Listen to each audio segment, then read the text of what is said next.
బాలరాజు ఏమైంది? పర్లేదు, మీరు వచ్చినట్టండి. ఏమైంది? నువ్వు కూర్చో. అది ఏంటి ఏమైంది? మా ఆవిడకి జ్వరం బాగా ఎక్కువగా ఉందండి. రాత్రి నుంచి కళ్ళు తెరవలేదు. నేను వచ్చేస్తే చూసుకోవడానికి ఎవరున్నారు, అందుకని సాయంత్రానికల్లా వచ్చేస్తానండి. నువ్వు రావక్కర్లేదు, ఆ. ఇక్కడే ఉండి ఆ. అని దగ్గర ఉండి చూసుకో. అలాగే. డాక్టర్ దగ్గర తీసుకెళ్ళావా? లేదండి, ఎందుకు తీసుకెళ్లేదు?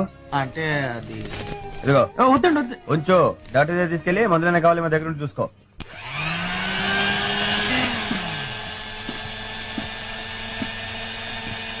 ఎరా నువ్వు ఈ పని చేస్తున్నావేంటి? ఆడాడే వాళ్ళ ఆవిడకి బాగలేదు, అందుకే రాలేదు. ఆవిడకి బాగలేకపోతే ఈడేం చేస్తున్నాడు రా?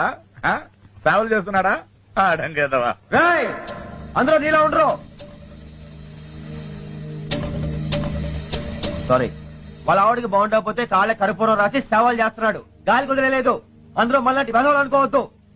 చంపేస్తారా? చంపేమనుకున్నాను. నా మీద ఎందుకు అంత కోపం నీకు?